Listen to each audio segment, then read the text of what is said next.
technologickom svete existuje také porekadlo, že pokiaľ za niečo neplatíme, tak za to platíme nejakým iným spôsobom. A to je presne pri umelej inteligencii, že hoci množstvo tých modelov, chatbotov a aj rôznych AI nástrojov je úplne zadarmo,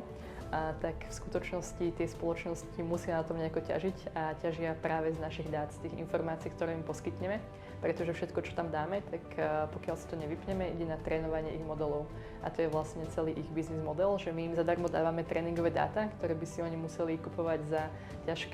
ťažké milióny. A takto im to vlastne zadarmo poskytujeme, takže hoci neplatíme, tak platíme našim súkromím, platíme informáciami o nás, platíme našimi dátami